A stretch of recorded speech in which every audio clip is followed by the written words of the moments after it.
لەسەر ڕێگا خاکی و زیخەڵانیە سەختەکەی داری خلین، دارێک کە بە تەمەن بۆ زیاتر لە 2 سەدا دەگەڕێتەوە و لە مێژووی سنووری گەرمیان ناوبانگی هەیە.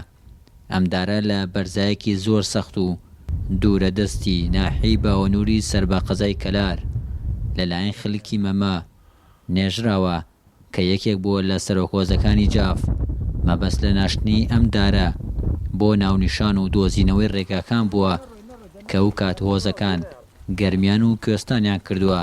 ئەوەی بۆتە جێی سەرنج بەرگە گرتنی ئەو دارەیە لەو ناوچاوشک و بەردەڵانیەی ناوچەکەدا.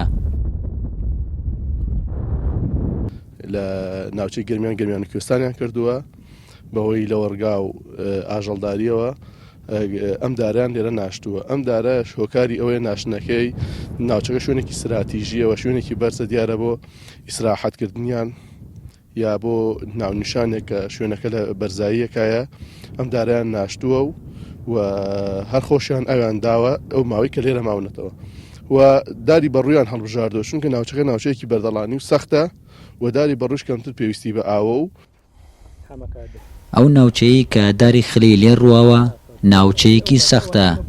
سەختی ناوچەکە وای کرد کە لە ساڵی 1970 ئەشکەوتی داری خلە کە 600 مەتر لە باشووری دارەکەوەیە بووە پەناگەی خەباتی پێشمەرگە پارتیزانەکانی دوای ئەنفال کە دواتر ئەشکەوتەکە بە کارەساتێکی سروشتی داڕوخا و 7 پێشمەرگە تیایدا شەید بوون کە لە مێژووی خەباتی شۆڕشی نوێدا بە شەیدانی داری خلە ناسراون.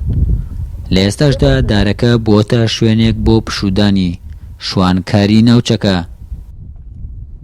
زیاتر لەبەر ئەوەی ناوی دەرکردووە بە بۆنەی ئەو ئەشکەوتی داری خلەوە بۆ حەوشەیدۆ ناوی دەرکردە و خەڵک زۆر جارتێن بۆ بنی بۆ سەیران و بۆ هەڵپەرکێ و بۆ شوانەکانی ئیسراحەتەکەن لە بنیا بەهاران و خەڵکی مەمە کە بە خاوەنی ئەم دارە دادەنرێ 275 ساڵ پێش ئێستا لە شەڕێکدا کە دژی ئامانەوڵای حاکمی ئەردەڵان بەرپای کردبوو دەگوژرێت و لە گۆڕستانێکی شاری مەریوانی ڕۆژەڵات بە خاک سپێراوە. ئەم درەختە کە زیاتر لە 2 سەدە تەمەنێتی لە سەردەمی شۆڕشی نوێ گەلەکەمان زیاتر ناسراو بوو بە ڕەمزی خۆڕاگری شۆڕش. هەر ئەوەش بوو کە ئەم ناوچەیە بوو بە ناوچەی پارتیزانەکانی یەکێتی.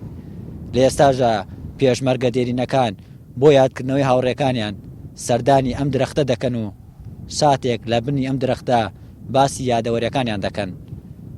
شاهۆ ئیبراهیم، گەلی کوردستان، داری خلە.